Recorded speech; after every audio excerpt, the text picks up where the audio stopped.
Əzzanalar, bak bu yollar en ağır yollardır. Şehitlerimizin en ağır gittiği yollardır. Ki hansı ki zəlil qalmışlar dağlardan durup bizim bu balalarımızı burada rahat surette görürdülər.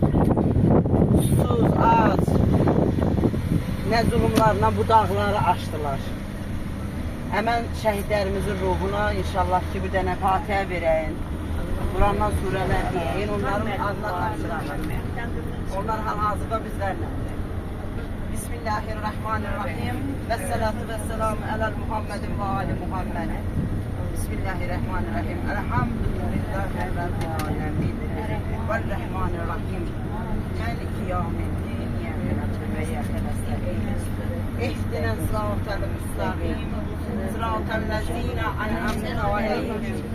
Gayril mağdûbi aleyhim veleddâllîn. Bismillahirrahmanirrahim. Kul huyallâhul ahad. Allahu samed. Lem yelid ve lem yulad ve lem yekun lehu kufuven ahad. Allahümme salli ala Muhammedin ve ali Muhammed. Bismillahirrahmanirrahim. Kul euzu bi rabbin nas, malikin nas, ilahin nas, şerril vesvesi ve fellas, ellezî Allah rahmet eylesin. O güzel yoldaşıma Allah döne döne rahmet. Amin ya Rabbi. Onu bağlandan hiç bak seçmez. Onu Ruhumuz şad olsun. ayıp. Sizin ayaklarına gittiğiniz, çöreksiz tutup gittiğiniz yolları